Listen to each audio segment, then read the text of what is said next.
안녕하세요. 구약의 10계명 가운데 처음 4계명은 하나님에 관한 계명이며 나머지 계명들은 인간에 관한 계명입니다. 10계명 전반의 4계명은 마음을 다하고 목숨을 다하고 하나님을 사랑하라라는 말씀으로 요약이 됩니다. 하나님과 관련된 계명에 대해서 살펴보도록 하겠습니다. 첫째로 하나님께서는 다른 신들을 두지 말라라고 하셨습니다.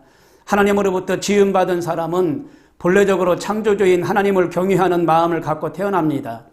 하나님께서는 우리에게 나 외에는 다른 신을 내게 두지 말라라고 말씀하셨습니다. 그러나 하나님을 믿지 못하는 사람들은 창조 대신 우상을 섬기며 살아갑니다. 인류의 역사를 살펴보면 오래전부터 인간은 자연을 숭배했으며 현대인들은 돈과 인기, 권력과 명예를 쫓아 살아가면서 끊임없는 탐욕을 추구합니다. 하지만 예수님을 믿는 우리들은 예수님을 섬기고 기쁘게 하는 일을 삶의 목표로 삼고 살아가야 됩니다.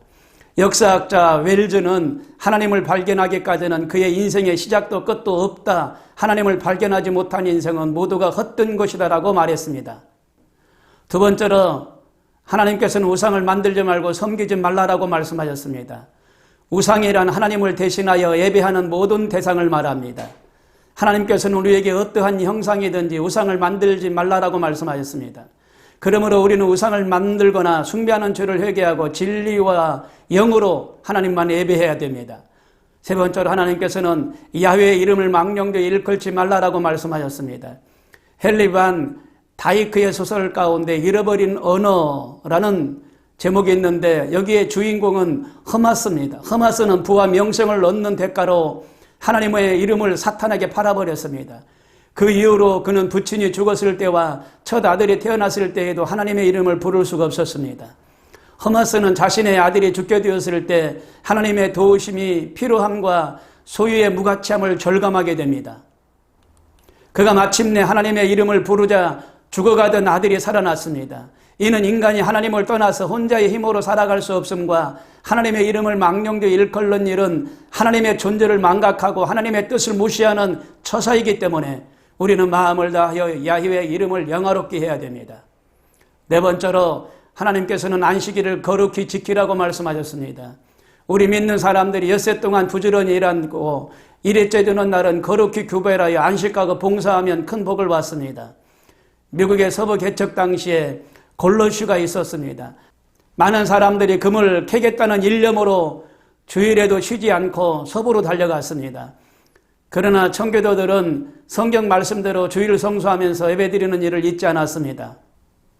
쉬지 않고 달렸던 다른 사람들은 지쳐서 모두 중간에 포기하고 말았지만 청교도들은 목적지에 도착하여 많은 금을 채취했다고 합니다. 오늘날 교회는 예수님께서 부활하신 날인 주일을 안식일로 지키고 있습니다. 그러므로 주일에 안식하며 예배와 봉사를 통해서 안식일이 참된 정신을 실천하는 것은 성도의 중요한 의무입니다. 하나님을 사랑한다고 하면서 하나님의 계명을 지키지 않는다면 거짓된 것입니다. 그러므로 우리는 성령님을 의지하여 계명들을 힘써 지킴으로 어디서나 하나님의 참된 백성으로 본이 되는 삶을 살아야 합니다. 다섯 번째로 하나님께서는 내 부모를 공경하라고 말씀하셨습니다. 인간관계에 관한 하나님의 첫째 계명은 하나님을 공경하는 것입니다. 성경은 내 아버지와 어머니를 공경하라. 이것은 약속이 있는 첫 계명이니 이로써 내가 잘되고 땅에서 장수하리라 말씀하셨습니다. 사람이 태어나서 제일 먼저 맺는 관계가 부모와 자식 간의 관계입니다. 부모님과 관계를 올바로 가져야 다른 사람과의 관계도 원만하게 유지할 수가 있습니다. 여섯 번째로 하나님께서는 살인하지 말라라고 하셨습니다. 오늘의 한국 사회는 인명경시 풍조가 만연하여 인신매매 등 아동유괴와 살인 등이 발생하고 있습니다. 성경은 다른 사람의 피를 흘리면 그 사람의 피도 흘릴 것이니 이는 하나님이 자기 형상대로 사람을 지으셨음이니라 라고 말씀하셨습니다. 우리는 사람을 사랑하고 영혼을 귀히 여기는 사랑의 운동을 전개해야 합니다. 일곱 번째로 하나님께서는 간음하지 말라라고 하셨습니다. 결혼은 하나님께서 주신 신성한 제도입니다. 그러나 현대의 사회 가운데 이를 무시하고 가정을 파괴하거나 결혼을 파기하기도 합니다. 성경은 모든 사람은 결혼을 귀히 여기고 침소를 더럽히지 않게 하라. 음행하는 자들과 간음하는 자들을 하나님이 심판하시리라 말씀하셨습니다. 성도는 거룩하신 성령님을 모시고 사는 성전이므로 성결해야 됩니다. 8번째로 하나님께서는 도둑질하지 말라라고 말씀하셨습니다. 하나님께서는 하나님의 것을 구별되는 11조 헌물을 도둑질하면 저주가 임한다라고 말씀하셨습니다. 하나님의 것을 속이거나 남의 것을 부정하게 취하는 것은 하나님께서 기뻐하지 않습니다.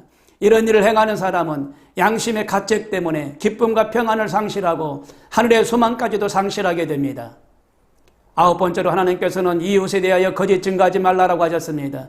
거짓 증언 때문에 얼마나 많은 사람들이 억울하게 피해를 보고 있습니까?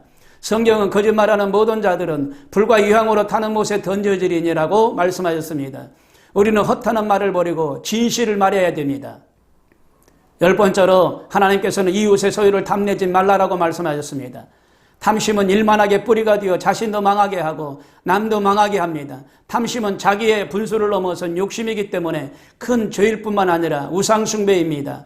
우리가 분수에 넘치는 허영과 탐심을 버리고 자족하면서 감사하는 마음을 가지고 살아갈 때 하나님의 은혜가 풍성히 임합니다. 하나님께서 주신 계명은 우리를 바르고 선한 길로 인도하시기 위해서 주신 사랑의 명령입니다.